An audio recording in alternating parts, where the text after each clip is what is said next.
You know, a lot of times when we face troubles in life, we ask ourselves that age-old question, where's God? It's a natural thing to do. After all, we're human. It's completely understandable. But maybe we should be less concerned with where God is at those times and pay closer attention to what God is doing, or maybe even what he is saying. After all, when Jesus healed the official's son in John chapter 4, Jesus proved that he was God everywhere and not just God where he was standing.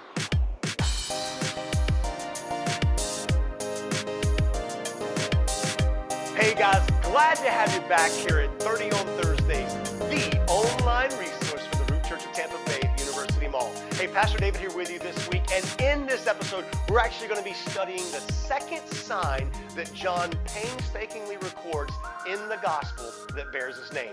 Now, as I say that, I have to stress something that's crucial, it's super important to understand. This is not Jesus' second sign. It's not Jesus' second miracle. It's just the second miracle that John is going to use as a sign to point to Jesus as the Christ, as the Messiah, as the Son of God. How do we know that? Well, because we've already looked at the first sign where Jesus turned water into wine in last week's episode, right? But there were other signs that Jesus was doing, and we know that if we're really paying attention and studying John's gospel. Check out what John says happens in John chapter 2, verse 23.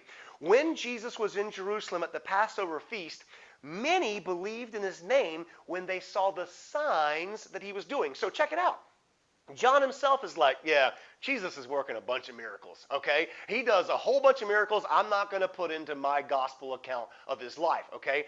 I'm just going to use a few of them that point to him very specifically, very clearly as the Messiah, as the Christ, as the Son of God, right? Now, I got to say, a lot has happened between this week, the sign that we're going to study in this week's episode, and last week's episode when Jesus turned water into wine. For starters, he went down to Jerusalem and he was at the Feast of Passover. And it's there that he cleanses the temple. You know the story, right? He flips over the tables. You know, he scolds and rebukes the people that has turned his father's house into a den of thieves. Okay? And some people, some theologians, some legit Bible scholars say, yeah, that's actually sign number 2 in John's gospel. And here's the deal. I have to disagree with them, but I do so very humbly because some of those dudes have forgotten more about God's word than I'm ever going to learn. But I have to say, John doesn't call it a sign. Okay, I mean the word signs is used, but John doesn't say it. Jesus doesn't say it. John only records it when some other people say it. Now I'll tell you what that line is in a second. But secondly, there's nothing miraculous about Jesus cleansing the temple. I mean, sure, it took some courage to do that, but that's just what, and yes, it's what a Messiah would do. It's what the Christ or the Son of God would do, but there's nothing miraculous as a part of that story, at least that we're led to believe, black ink on the white page, you know? And so for those reasons, I say, that's not the second sign. We're going to look at chapter 4 of John for Jesus' second sign. And I'm going to give you a sign in a couple of weeks that I think is the other sign that fills in the gap from that one. And I'll be honest, I'll have to play fair. I'll tell you why they disagree. Those other Bible scholars disagree with that. But we'll get to that in a couple of weeks. So in addition to cleansing the temple, Jesus has also had a conversation where he's dropped some knowledge on Nicodemus. Remember, the teacher comes to Jesus and asks some questions. And Jesus takes him to school, right? Drops that whole John 3:16 verse on him, right? And then after that, Jesus has this conversation with a Samaritan woman in the town of Sychar, where he's passing through as he comes back north up into Galilee again. And this woman is not only a Samaritan, she's a very promiscuous woman. If you don't understand what I mean by that, read the story. You will easily see. And Jesus just talks to her. He just kind of reveals his identity to her, and he absolutely changes her life. And then there's this way cool line in John 4:39. These are the kind of lines I want you to see and grab onto as you're reading John's gospel. It says this: many Samaritans from that town believed in him, in Jesus, because of the woman's testimony. Now here's why that is just like, okay? Because as you're going to see in the Gospel of John, we already know the Jews and the Samaritans hate each other. The Jews hate the Samaritans hate the Jews. It's a knife fight, right? Nobody likes each other from the other camp. But the Samaritans, they are going to believe in Jesus simply because of what is said about him. And meanwhile, the Jews, God's chosen people, they're not even going to put their belief in Jesus after they see the miraculous signs that he works. So it's like, John's going, you getting this? Like, you paying attention? The people that should be seeing Jesus aren't, and the people that I didn't know could see Jesus as who he is are seeing Jesus for who he is, okay? So Jesus has kind of come back. By the time we get to the end of John chapter 4, he's arrived back up in Galilee, in the northern part of the country, and he's being well received there. And here's why we know that. John chapter 4, verse 45, so when he came to Galilee, the Galileans welcomed him, having seen all that he had done in Jerusalem at the feast, for they too had gone to the feast. Again, this is just another one of those lines that references all the other signs that Jesus is performing. But just when you think Jesus is going to get some downtime and some much-needed rest, an urgent request makes its way into Jesus' inbox. Here's what John writes in John chapter 4, starting in verse 46. So he, Jesus, came again to Cana in Galilee, where he had made the water wine. And at Capernaum, there was an official whose son was ill. And when this man heard that Jesus had come from Judea to Galilee, he went to him and asked him to come down and heal his son, for he was at the point of death. Let's just pause there. I love how John is just like so user-friendly for his readers. Like he goes, hey, Jesus is back in Cana. If you forgot what happened in Cana, that's that little town in Galilee where Jesus just turned the water into wine. Don't forget that. Like, isn't John so helpful? That's just so sweet of him, right? Okay, but John draws our attention to another town in Galilee. It's Capernaum. It's this coastal town or village on the Sea of Galilee. So Galilee is named as a region for the big honking sea that's right there in the middle of it, right? Galilee is a region. Galilee is a sea, and Capernaum is just a coastal village, a coastal town right there on the shore of the Galilean Sea. And really what we're told about this is there's an official who lives there in Capernaum who has a sick son. We don't know this official's name. We don't know his specific title. We can probably relatively safely assume that this guy works as a servant for Herod Antipas. Herod Antipas is Herod the Great's son, one of his sons. And sometimes he's called King Herod like his dad was. Sometimes he's just called Antipas. But technically speaking, he's a tetrarch. You see, even as a Jewish nobleman, even as a Jewish king, he had a boss. Because remember, the Romans ruled Israel in Jesus' day. That ultimate ruler was the emperor of Rome over in Italy, what is now called Italy, right? And so all we really know about this guy is he's got a son who's sick. In fact, way sick. But even then, we don't know the boy's name. We don't know his age. We don't know the specific sickness or the disease with which he's struck. All that we know is the severity of it. And John tells us that the dad says, yeah, he's at the point of death, right? So he has come to ask Jesus all the way from Cana, all the way from Capernaum in Galilee to Cana in Galilee, which, by the way, is about 15 to 20 miles, okay? So it's a pretty good distance. I mean, like you and I, that's like a 25-minute car ride today. But you're going to see why it's a much longer trip as we get further into the story. So he hears that Jesus has come back up to the northern part of the country, like he's back in his region. And so it kind of tells us that Jesus is developing a bit of a reputation for himself. Like as soon as Jesus, re-enters the northern region of Galilee, everybody gets on Twitter and is like, he's back, hashtag come get you some, right? And so this official goes, maybe he can do something for my son. And so he makes the trek from Capernaum to Cana, where Jesus is in the other part of Galilee, and he begs him to come down, quote, come down. Okay, I'm going to call that out just for a second, because it's kind of like on repeat here in this little short story. What John is telling us about this dad, he's like, come down, is, remember, he lives in Capernaum on the Sea of Galilee, right? The Sea of Galilee is 700 feet below sea level. You think about that. If I'm not mistaken, it's the lowest freshwater body on Earth. Okay, so everything is up from the Sea of Galilee. Everything is up from Capernaum. So he's just saying, hey, come down. Like topographically speaking, come down to my town and heal my son, right? So I want to draw your attention to what the man is asking, this official is asking of Jesus.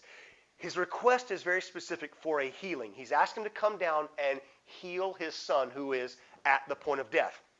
Okay, and the Greek syntax there kind of leads us to believe that the father repeatedly is begging Jesus to come and heal his son. And I want you to compare that intercessory request from this official to Jesus on behalf of his son, whom he loves, to the request for a sign that the Jews gave him back in John chapter 2. This is going back to Jerusalem where Jesus has cleansed the temple. And it says this in John chapter 2 verse 18. So the Jews said to Jesus, what sign do you show us for doing these things? In other words, the Jews down in Jerusalem a couple days or a couple weeks back, they're like, whoa, what sign are you going to show us to prove to us you are who you say you are? And this guy says, no, I need a miracle too. I don't need a miracle for my understanding. I need a miracle for my son. He's going to die unless you do something, right? And so he kind of puts it out there to Jesus. Let's see what Jesus does. Let's see how Jesus handles this request. So John tells us in John chapter 4, verse 48, so Jesus said to him, unless you see signs and wonders, you will not believe. The official said to Jesus, sir, come down before my child dies.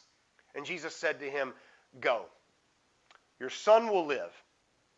The man believed the word that Jesus spoke to him and went on his way. Okay, I love it, but Jesus does something here that he does in a lot of places throughout the Gospels, especially in the Gospel of John. Jesus goes off topic. It's a habit of his. Now, I didn't say it's a bad habit, okay? I don't make those accusations of Jesus. But it certainly is something that Jesus has a repeat tendency of doing, okay? So the man comes to Jesus and he asks for a miracle. And Jesus goes right off of that request for a miracle into a lesson on faith and belief. Like, wait, what? I'm talking to you about my son who's dying, and you want to talk about faith and belief? Okay, and here's the deal.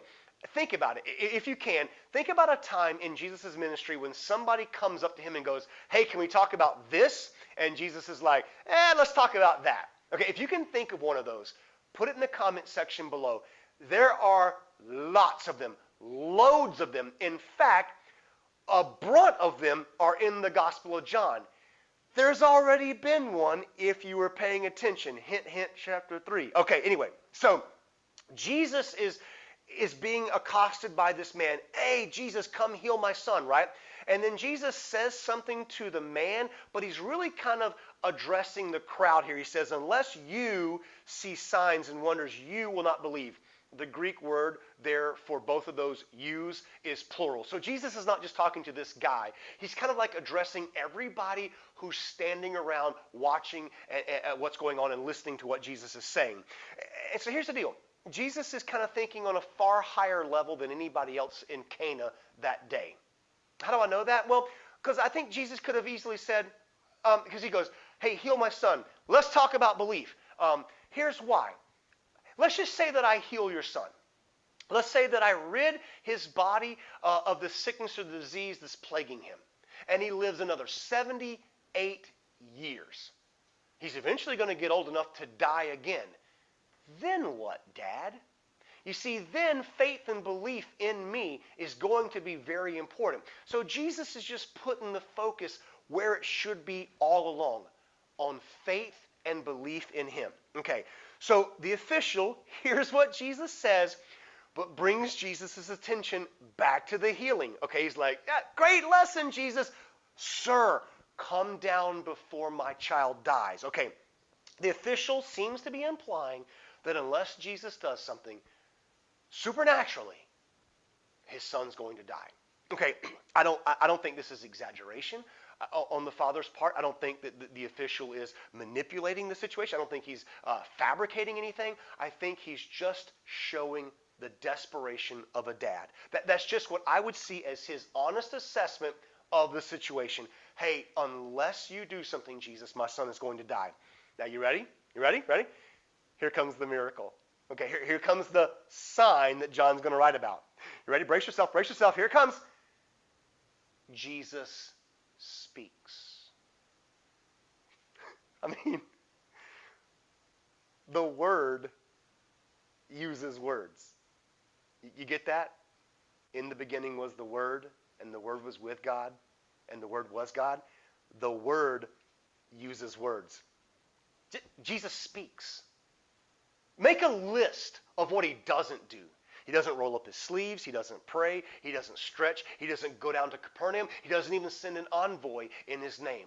No. Jesus simply speaks. Well, that's what the Word would do, right? Okay, what does he say? He says two things, really. Firstly, he says, go. And secondly, he says, your son will live. So he says to the man, go. Just go. Go on back home. Go back down to Capernaum because, number two, your son's going to live. He's going to be fine. He's going to be A-OK. And watch this. The man believed. He's from Capernaum. He's standing in Cana. Jesus says, go on back home. He's going to be fine. And the man just believes that. He just takes Jesus at his word. Like, in a sense, this man, this official, believed the words that the Word was wording. Okay, I mean, like, think about this. He doesn't say, like, are you sure, Jesus? Like, Jesus, can I get a prescription to take with me? He's not, like, asking for proof. Like, can you give me a sign for right now that when I get back down there to my boy, he's going to be okay? No, he goes, okay, done. I believe you. I believe what you said, Jesus, and he obeys because John tells us he goes on his way. He turns right around and he goes back towards Capernaum. Okay, if this were the end of the story, it would be a cool story. Okay, this is a cool story.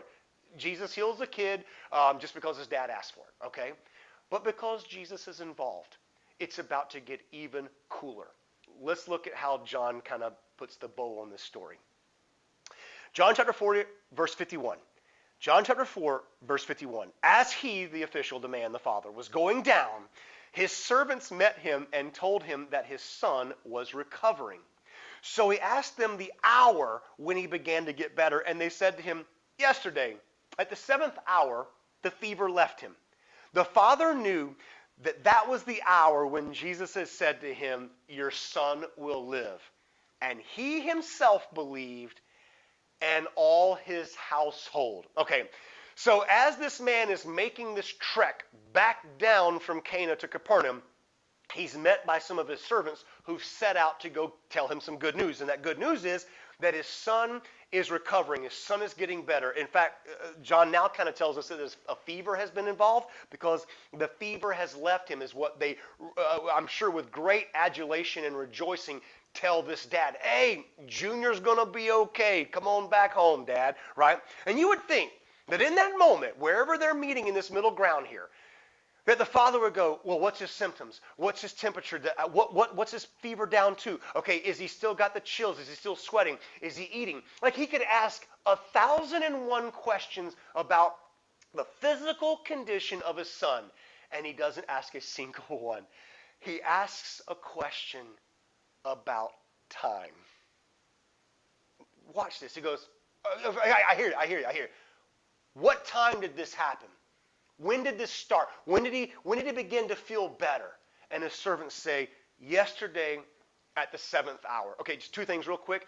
The yesterday part tells us how long it would have taken this man to get back and forth between Capernaum to Cana and back to Capernaum again. The 7th hour is just an old Palestinian way, an ancient way of keeping time. Setting 6 a.m. at the first hour. When these guys say the 7th hour, yesterday at the 7th hour, they're just saying yesterday after lunch about 1 p.m. Okay? And here's the deal.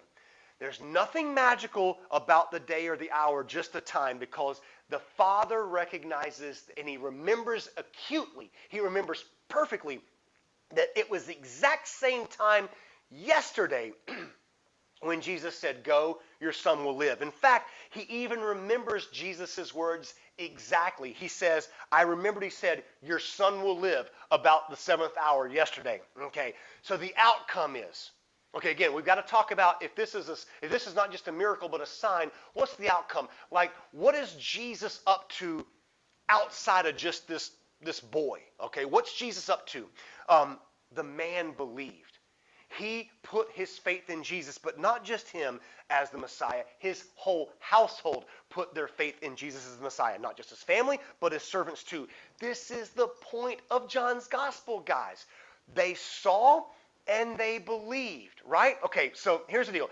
This is how John wraps up the entire story. John chapter 4, verse 54. This was now the second sign that Jesus did when he had come from Judea to Galilee. Again, this is not the second sign Jesus has performed. It's just the second sign he's performed since he came back to Galilee that John is going to highlight. So all of those qualifications there, John's going, don't get lost. Jesus is up to a lot of things. Okay, so let's answer that question that we got to ask every week here, which is, what makes this miracle a sign?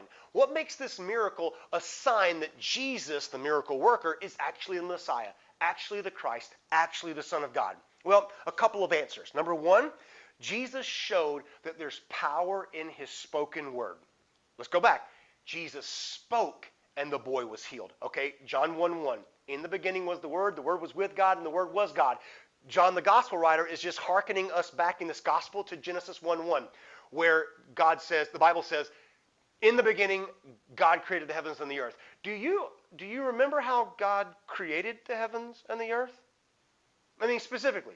Do you recall exactly precisely how God did it? If you don't, go back and look at Genesis 1 and 2. God doesn't get his hands dirty. He doesn't order some supplies from Home Depot or Lowe's. God just starts speaking. That's crazy. That's just wild. That's how powerful God is. And this is God's Son. That God the Father creates the cosmos by his voice, and his Son Jesus heals sick children by the power of his voice. Okay, this is not the only spoken miracle, by the way. In Matthew 8, there's a healing of a centurion's servant, which sounds on the surface a lot like this story. In fact, some people want to say, oh, the healing of the centurion's servant is the same story John's talking about here. No. It's not. It's not the same miracle. There's another miracle in Matthew 15 where a Canaanite woman comes and says, Jesus, you've got to help my daughter. And Jesus admires her faith, and just like he told this father, this official, and just like he told the centurion in Matthew 8, he tells them to go. They're going to have a miracle.